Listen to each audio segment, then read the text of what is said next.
Pendant 50 ans, Moscou a construit l'un des plus grands réseaux énergétiques de la planète.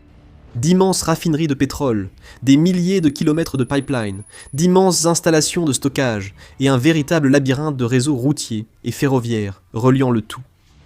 Différentes pièces d'un même puzzle, toutes avec un objectif commun, alimenter le plus grand pays de la planète.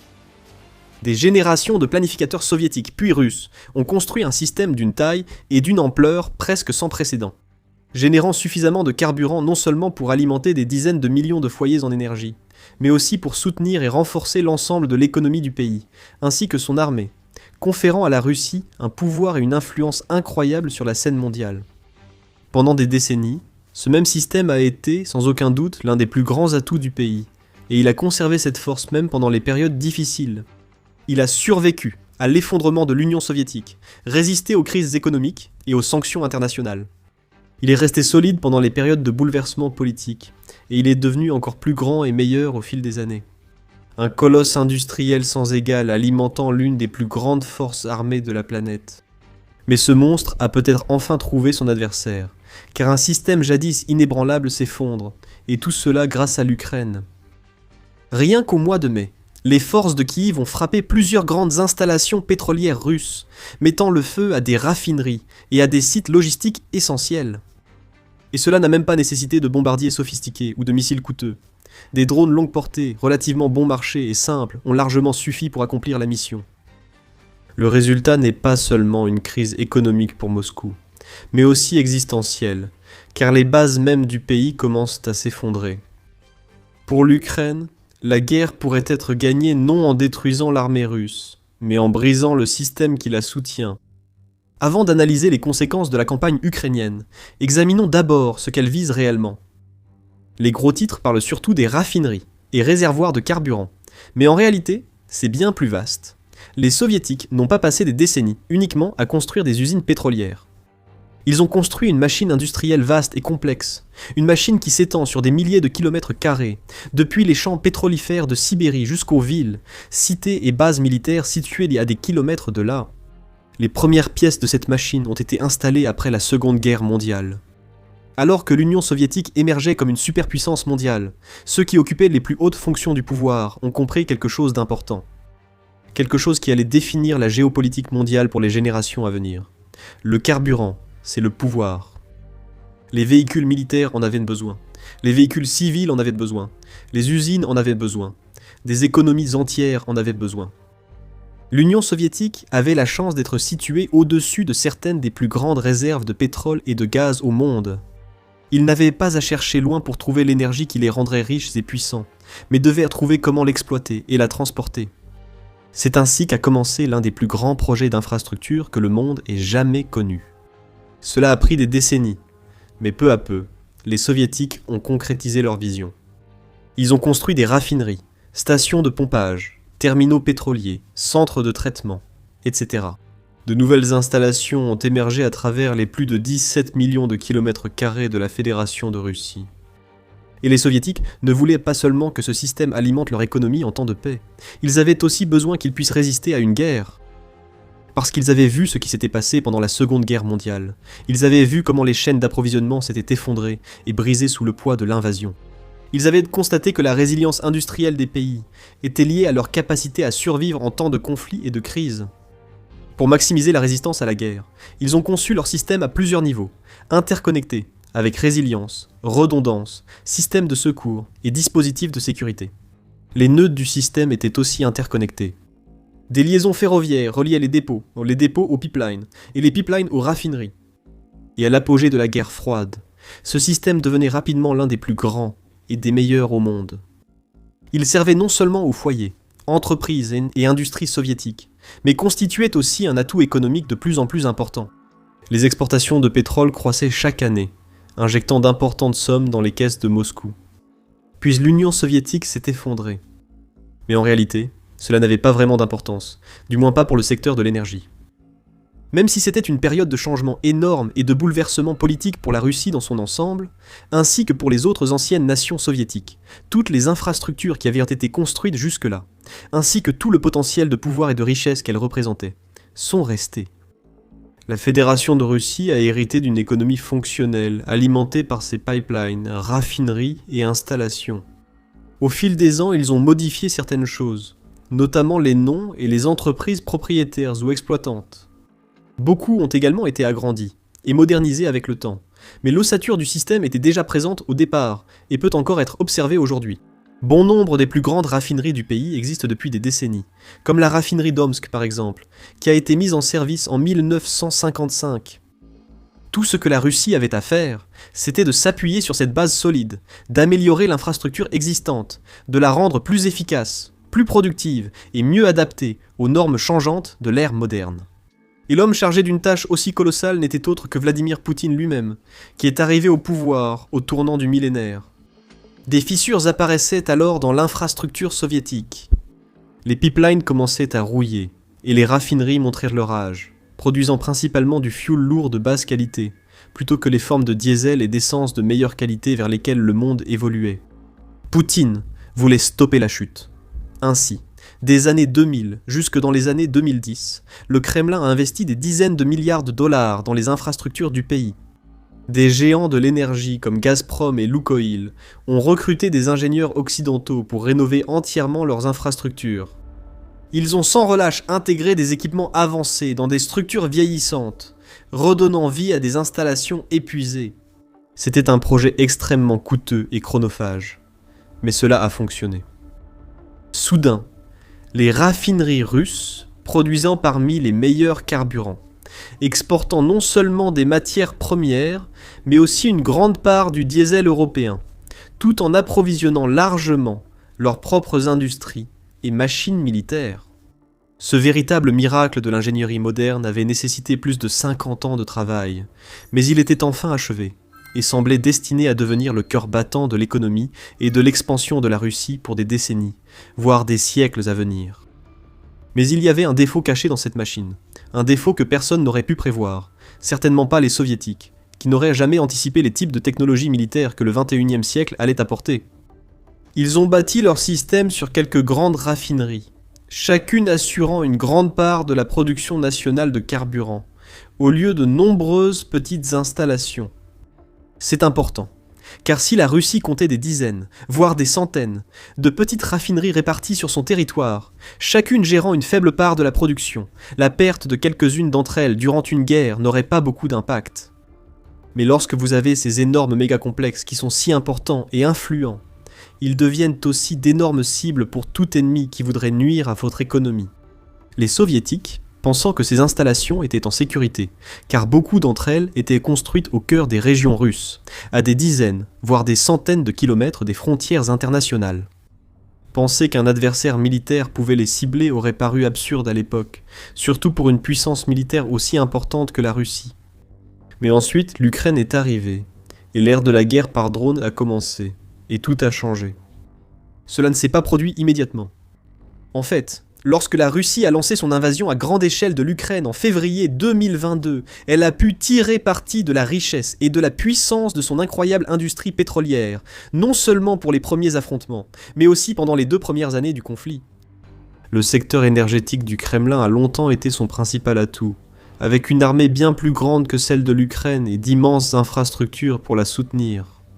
Elle est entrée en guerre avec d'immenses réserves de carburant, des capacités de raffinage du pétrole inégalées, et une industrie énergétique capable de soutenir des opérations militaires à grande échelle pendant des années.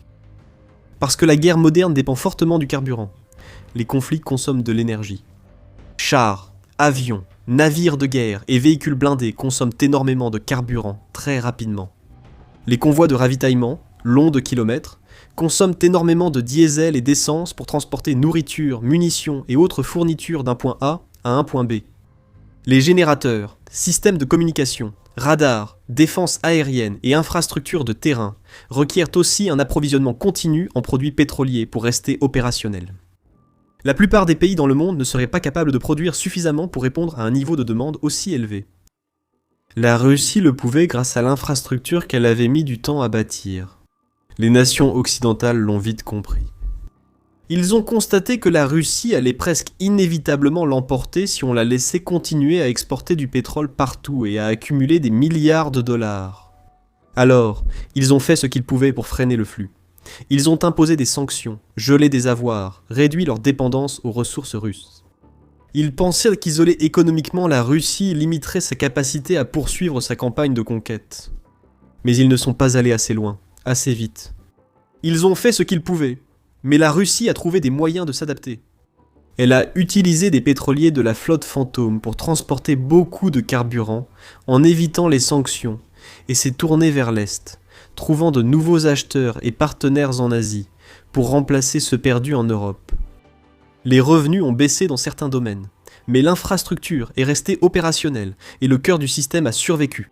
Des années après le début de la guerre, malgré ses difficultés militaires, la machine de guerre russe continuait de fonctionner. Le carburant circulait, les fonds étaient générés, et le Kremlin semblait pouvoir continuer indéfiniment. Pour l'Ukraine, la perspective était terrifiante. Cela signifiait en réalité que peu importe les efforts des forces de défense ukrainiennes, peu importe à quel point elles s'étaient retranchées et défendaient leur territoire, peu importe à quel point elles ralentissaient l'avancée de l'ennemi, la guerre ne pouvait se terminer que d'une seule façon, par une victoire russe. Cela prendrait du temps et coûterait cher, mais tant que la Russie avait cet approvisionnement en carburant presque inépuisable, Poutine finirait par obtenir ce qu'il voulait. Les sanctions occidentales ne suffisaient pas à arrêter l'ennemi, il revenait à l'Ukraine de prendre les choses en main. À ce moment, les forces de Kiev ont effectué le changement stratégique le plus important de la guerre. Jusque-là, ils menèrent la guerre de manière conventionnelle, se concentrant sur les menaces évidentes, les chars, l'artillerie, les blindés, les dépôts de munitions et les lignes d'approvisionnement. Ils avaient fait ce que presque toute force militaire ferait lorsque son territoire est envahi. Ils ont défendu leur territoire en ripostant, utilisant le terrain et des tactiques intelligentes pour déjouer l'ennemi et détruire un maximum de moyens militaires. C'était une approche logique, qui avait son utilité. Cela comptait quand les forces ukrainiennes détruisaient des chars russes ou éliminaient un groupe d'assaut déterminé à s'emparer d'une position clé sur la ligne de front. Mais ce plan présentait un énorme problème. La Russie avait une profondeur incroyable. Elle avait d'importants stocks de chars soviétiques pour remplacer ces modèles modernes endommagés ou détruits. Elle avait des dizaines de milliers de blindés. Elle possédait des avions de chasse, des bombardiers, de nombreux systèmes d'artillerie, et remplaçait rapidement matériel et soldats éliminés. Tel l'hydre, la machine de guerre du Kremlin était presque indestructible. Chaque fois que l'Ukraine pensait avoir remporté une victoire, la Russie revenait simplement avec plus de blindés, plus de munitions et plus d'hommes.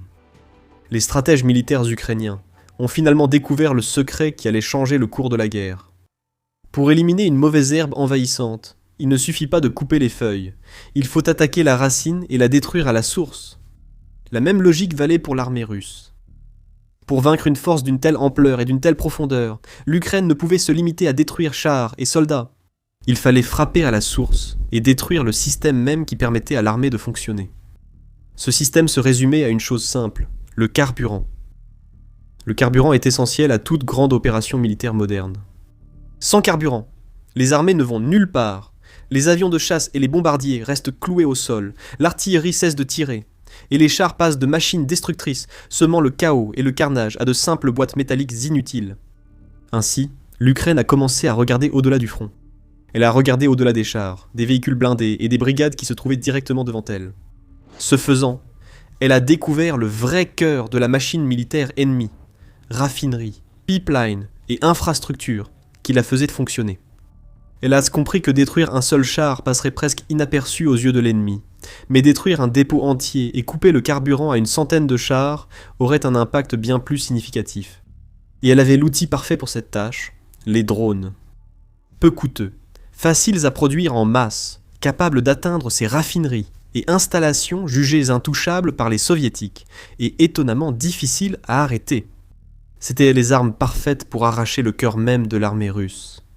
Et débuta alors la nouvelle phase de la guerre, l'éradication systématique par l'Ukraine des infrastructures les plus importantes de la Russie. Pour plus d'analyses comme celle-ci, abonnez-vous à The Military Show. Nous expliquons tout ainsi chaque semaine. Les premières attaques ukrainiennes contre les infrastructures pétrolières russes ont commencé fin 2023. Il y a eu d'autres frappes sporadiques, tout au long de 2024. En 2025, la campagne s'est intensifiée, les frappes devenant de plus en plus régulières et dévastatrices. En 2026, l'Ukraine était pleinement engagée dans l'idée de détruire autant que possible le secteur énergétique russe. En effet, à la fin du mois de mai 2026, l'Ukraine avait mené plus de 150 de ces attaques. 32 ont eu lieu rien que durant les 5 premiers mois de l'année. C'est presque autant que ce que le pays a réussi à faire pendant toute l'année 2024, ce qui montre à quel point les efforts de Kiev se sont intensifiés et sont devenus plus efficaces avec le temps. Et les attaques ne sont pas seulement plus fréquentes, elles sont aussi plus dévastatrices. L'Ukraine possède désormais des drones plus grands, performants, capables d'aller plus loin et de transporter des charges plus lourdes qu'avant. Chaque impact compte plus. Chaque explosion est plus puissante, chaque incendie brûle plus fort, chaque attaque inflige à la Russie des dégâts plus importants et des factures plus élevées.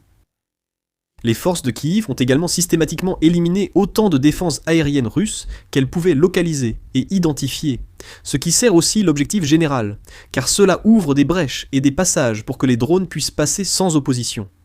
Cela permet à l'Ukraine de cibler des raffineries, oléoducs et dépôts de carburant plus éloignés du front, sans craindre que leurs drones soient abattus. C'est une stratégie qui a demandé beaucoup de temps et d'efforts à mettre en place, et l'Ukraine a dû faire preuve de patience pour voir les fruits de son travail. À présent, ces fruits sont évidents, car l'économie russe et sa capacité à faire la guerre s'effondrent bien plus vite que le pays ne peut le supporter. La meilleure preuve en a été donnée en mai 2026 lorsque l'Ukraine a mené non pas une, ni deux, ni trois, mais 7 frappes successives contre certains des sites du secteur énergétique les plus grands et les plus précieux de toute la Russie. Le premier incident s'est produit le 5 mai lorsque des drones d'attaque ukrainiens ont attaqué la raffinerie de pétrole de Kourichi, dans la ville de Kourichi, dans la région de Leningrad en Russie. Appartenant à Surgutneftegas, c'est la deuxième plus grande raffinerie de pétrole du pays. Elle a traité pas moins de 17,5 millions de tonnes de pétrole brut rien qu'en 2024. Cela représente 6,6% de la capacité totale de raffinage du pays. La raffinerie produisait environ 2 millions de tonnes d'essence, plus de 7 millions de tonnes de diesel, 6 millions de tonnes de fuel et environ 600 000 tonnes de bitume. Le 5 mai, toute l'installation a dû fermer après que des drones ukrainiens ont endommagé 3 de ces 4 unités de distillation de brut, ou CDU. Pour comprendre pourquoi cela est important, nous devons comprendre ce que sont réellement les CDU. Lorsque le pétrole brut est extrait du sol, il n'est pas très utile à l'humanité. C'est un mélange épais et complexe d'hydrocarbures à raffiner pour être utile.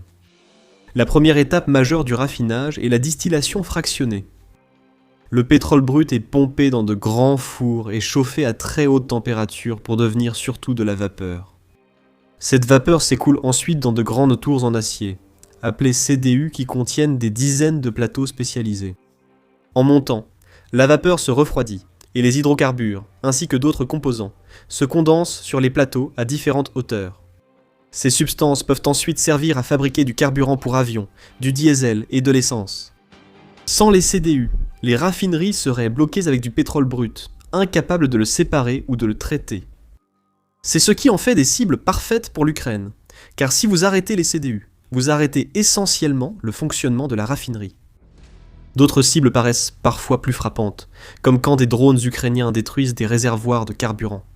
Cela crée de grandes boules de feu spectaculaires dans les vidéos virales sur les réseaux sociaux, mais n'affecte pas le flux de pétrole.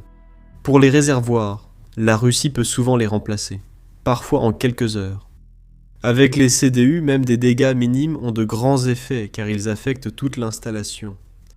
De plus, quand les raffineries fonctionnent, les CDU sont remplis de vapeurs très inflammables et volatiles. Peu de choses suffisent à enflammer ces vapeurs, causant des incendies sous haute pression qui déforment la structure en acier et durent plusieurs jours. Les CDU sont aussi assez grands, atteignant souvent 60 mètres de haut. Elles deviennent ainsi des cibles plus grandes et plus faciles à atteindre pour les opérateurs de drones ukrainiens, même la nuit ou par faible visibilité. Mais peut-être que le plus grand avantage est celui-ci. Les CDU sont très difficiles à remplacer. Surtout maintenant, et surtout en Russie. Ils ne peuvent pas être produits en masse en usine, et avec les sanctions, il n'est pas non plus facile de les importer. Ils comprennent des composants internes spécifiques, tels que des vannes de régulation de précision et des capteurs spécialisés, dont certains ne sont fabriqués que dans des lieux précis par certaines entreprises. Beaucoup d'entreprises refusent tout contact avec la Russie, forçant les ingénieurs du Kremlin à se débrouiller avec des pièces de fortune qu'ils arrivent à trouver ailleurs. Cela peut les conduire à passer des mois à réparer des CDU endommagés, pendant lesquels les installations ne peuvent pas fonctionner ou tournent à capacité très réduite. À Kirishi, d'énormes incendies ont éclaté après le passage d'un essaim de drones ukrainiens sur l'installation. Des images satellites analysées par la NASA l'ont confirmé. Le SBU a confirmé l'attaque et indiqué que les forces de système sans pilote et les opérations spéciales ont aussi frappé un réservoir dans une station de pompage voisine, causant à la Russie un autre incendie majeur. Alors qu'ils géraient les conséquences de l'attaque, les pilotes de drones ukrainiens préparaient déjà la suivante. Le 7 mai, ils ont de nouveau frappé. Cette fois, leur cible était la raffinerie Permnos, située dans la région de Perm, à environ 1460 km, soit 908 miles à l'est de Moscou, et encore plus loin des lignes de front. Appartenant à Lukoil, l'une des plus grandes sociétés énergétiques russes, c'est la 7e raffinerie du pays par volume, avec plus de 12 millions de tonnes traitées chaque année. Cela représente environ 250 000 barils de pétrole chaque jour. En 2024, elle a produit 2 millions de tonnes d'essence, plus de 5 millions de tonnes de diesel, ainsi que des centaines de milliers de tonnes de coke et de fuel également. Mais ce n'est plus le cas. Selon Reuters et d'autres agences, les drones ont endommagé 3 principales unités de distillation, toutes contraintes de s'arrêter, soit la moitié de la capacité de production de la raffinerie. Une 4e unité de distillation avait déjà été arrêtée le 30 avril, lors d'une précédente attaque de drone. Donc, au total, la raffinerie a été contrainte de fonctionner à une fraction infime de son niveau habituel. Une semaine après, la Russie était encore sous le choc. Une autre grande raffinerie a brûlé à Ryazan après une nouvelle frappe de drone de précision. Le 15 mai au matin, les habitants ont rapporté sur les réseaux sociaux des explosions et des bruits de drones au-dessus d'eux. En quelques heures, des vidéos et images ont inondé Internet, montrant des flammes léchant le ciel nocturne et d'épais panaches de fumée noire au-dessus de la raffinerie. Peu après, les autorités ont dû confirmer des dégâts dans une installation industrielle, vite identifiée comme la raffinerie de pétrole de Ryazan. Appartenant à Rosneft, c'est une autre immense raffinerie de pétrole avec une capacité annuelle de raffinage d'environ 17 millions de tonnes. La chaîne ukrainienne Supernova Plus a signalé un incendie dans des unités de distillation sous vide de l'installation. Et cette raffinerie est connue pour avoir 4 principales unités de distillation atmosphérique, ainsi que des installations supplémentaires pour l'hydrotraitement du gazole sous vide, le reformage catalytique et d'autres procédés importants. Si l'un de ses composants était endommagé, cette raffinerie fonctionnerait probablement bien en dessous de sa capacité maximale pendant un certain temps. Les ingénieurs évaluaient à peine les dégâts à Ryazan, quand des drones ont survolé Moscou le 17 mai. Leur cible, sans surprise, était encore une autre raffinerie de pétrole, celle appartenant à Gazprom Neft, dans le sud-est de Moscou. Pour être précis, une filiale de Gazprom, où les opérations ont dû être suspendues, après que des drones se sont écrasés sur l'installation. Le maire de Moscou, Sergueï Sobyanin, a confirmé l'incident et minimisé les dégâts, mais des sources anonymes ont indiqué qu'il faudrait plusieurs jours avant la reprise de l'usine. Et ce n'est pas n'importe quelle usine, c'est l'une des principales sources de carburant pour la capitale russe, impactant directement les millions de personnes et les milliers d'entreprises qui y sont installées. Comme d'autres sites, la raffinerie de Moscou affiche aussi des chiffres impressionnants. Elle a traité 11,6 millions de tonnes de pétrole brut en 2024 et produit environ 3 millions de tonnes d'essence, 3 autres millions de tonnes de diesel et environ 1,3 million de tonnes de bitume. L'Ukraine ne comptait pas s'arrêter. Le 20 mai, d'autres drones ont frappé une autre raffinerie Lukoil dans la région de Nijni Novgorod, l'une des plus grandes villes de Russie. Située à environ 450 km, soit 280 miles à l'est de Moscou, cette installation traite environ 17 millions de tonnes de pétrole par an, ce qui en fait la 4e plus grande raffinerie de Russie. C'est le 2e plus grand producteur d'essence, mais il a dû cesser ses activités après l'attaque ayant endommagé l'unité principale de distillation du brut. Cette unité de distillation du brut représente à elle seule environ la moitié de la capacité totale de l'installation, soit 190 000 barils par jour. Des images après la frappe montraient un incendie majeur et des dégâts sur l'unité de distillation du brut, accentuant la pression sur le secteur énergétique russe déjà en difficulté.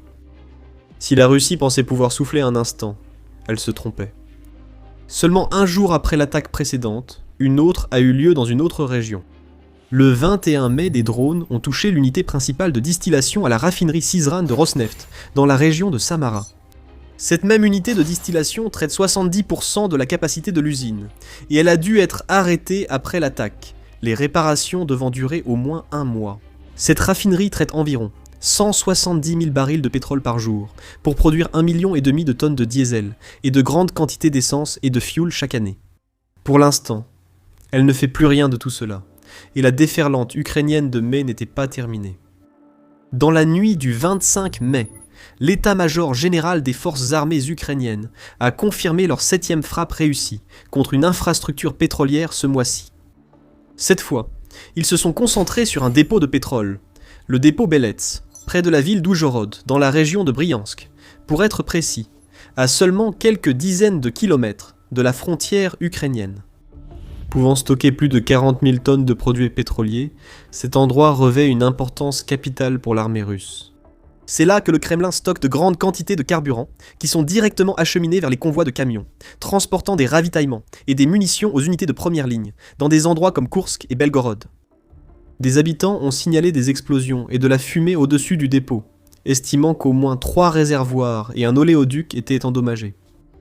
Simultanément, les forces de défense ukrainiennes ont aussi visé d'autres sites, dont un dépôt de munitions en Crimée et un dépôt d'artillerie à Donetsk. Mais c'est le dépôt de Belgorsk qui comptait sans doute le plus, car cela signifie que beaucoup moins de carburant pourra parvenir aux unités russes qui en sont venues à dépendre de cet endroit précis. Cela nuit donc à la mobilité générale de l'armée du Kremlin, car ils devront attendre et retarder leurs prochaines actions, pendant que des approvisionnements d'urgence seront acheminés depuis d'autres endroits. Chaque jour, les Russes sont également touchés, car de nombreuses sources ont montré une augmentation immédiate des prix du carburant dans les régions frontalières dès le lendemain de l'attaque. Pris isolément, en tant qu'incident ponctuel, des attaques comme celle-ci n'auraient pas forcément un impact aussi important. La Russie peut supporter la fermeture temporaire d'une ou 2 grandes raffineries, et gérer les défis logistiques liés à l'incendie ponctuel d'un dépôt de carburant. Cependant, elle ne peut pas faire face aux effets dévastateurs de toutes ces attaques, surtout quand elles se produisent à si peu d'intervalle. Ces niveaux de production de pétrole tombent à des niveaux dangereusement bas et sans précédent, et quand moins de pétrole est traité, tout est touché. Les chars et autres véhicules ne peuvent pas être ravitaillés en carburant et utilisés pour des assauts en première ligne. Les approvisionnements comme la nourriture et les munitions n'arrivent pas là où ils doivent être. L'effort de guerre ralentit et stagne, offrant aux forces ukrainiennes, moins touchées par cette crise, davantage d'occasions de frapper les faiblesses russes et de repousser l'ennemi. En même temps, la Russie exporte moins de pétrole. Cela signifie moins de revenus qui entrent dans les caisses du pays, ce qui veut dire moins d'argent à dépenser pour tout ce dont il a besoin pour poursuivre la guerre, comme la production de drones et de munitions, l'approvisionnement, le recrutement, les salaires, etc. Et avec une économie plus faible, tout le reste se dégrade, de l'éducation à la santé et au-delà. Le pays est déjà en danger, la population russe, voyant sa qualité de vie chuter fortement à cause de la guerre, ce qui empirera avec la poursuite des attaques contre les installations pétrolières. Aucune issue ni échappatoire, pas de solution rapide ni de parade. L'Ukraine a prouvé qu'elle pouvait frapper où elle le voulait, quand elle le voulait, laissant un chaos total derrière elle, et la Russie a démontré son incapacité totale à se défendre. Depuis des décennies, les Soviétiques puis les Russes ont bâti leur empire énergétique. Poutine a consacré beaucoup de temps à le perfectionner et à l'adapter à l'ère moderne. Et maintenant, en quelques mois à peine, l'Ukraine est en train de le démanteler. Découvrez comment Poutine a perdu le contrôle de la guerre et comment l'Ukraine a inversé la situation dans cette vidéo. Sinon, regardez cette vidéo pour découvrir comment l'Allemagne a peut-être changé la donne, en proposant à l'Ukraine un accord inédit, qui pourrait mettre fin à la guerre bien plus tôt que prévu. Abonnez-vous à The Military Show pour plus de vidéos comme celle-ci. Merci de regarder.